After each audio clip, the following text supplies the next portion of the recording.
అందరికీ నమస్కారం. నేను డాక్టర్ సల్మా బాను, అక్షయ హాస్పిటల్స్ ప్రొద్దుటూరు. ఈరోజు మనము మెనార్కీ గురించి తెలుసుకుందాం. మెనార్కీ అంటే మొదటిసారి పీరియడ్ రావడాన్ని మెనార్కీ అంటామన్నమాట. కొంతమంది పేరెంట్స్ గాబరాపడి అడుగుతుంటారనమాట, సడన్గా మా అమ్మాయికి ఇట్లా పీరియడ్స్ స్టార్ట్ అయిపోయినాయండి, ముందుగానే మనం కనుక్కోవడానికి ఏమన్నా ఉంటుందా అంటే తప్పకుండా అండి. ముందుగానే కనుక్కోవడానికి మనకు పాప యొక్క బాడీ హింట్ ఇస్తుందండి. ఖచ్చితంగా తనలో సెకండరీ సెక్షువల్ క్యారెక్టర్స్ అనేవి డెవలప్ అవుతాయి. అందులో ప్రధానంగా ఏమంటే నిపుల్ బడ్ డెవలప్మెంట్ ఒకటి, తర్వాత సంకలలో హెయిర్, దాన్ని యాక్సిలరీ హెయిర్ అంటాము, ప్యూబిక్ హెయిర్, తన ప్రైవేట్ పార్ట్స్లో హెయిర్ రావడాన్ని మనం ముందుగానే గమనించవచ్చు.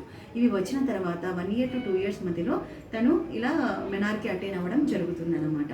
తర్వాత ఇది వచ్చినప్పుడు మనం గాబరా పడడం కంటే తనకు సపోర్ట్గా నిలబడి ఏమేమి పాటించాలో చెప్పడం చాలా ఇంపార్టెంట్.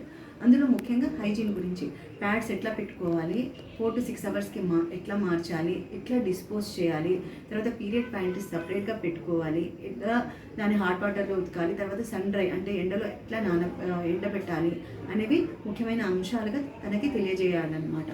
తర్వాత ఏం తినాలి, ఏం తినొచ్చు అనేది మనం నెక్స్ట్ వీడియోలో తెలుసుకుందాం. Thank you.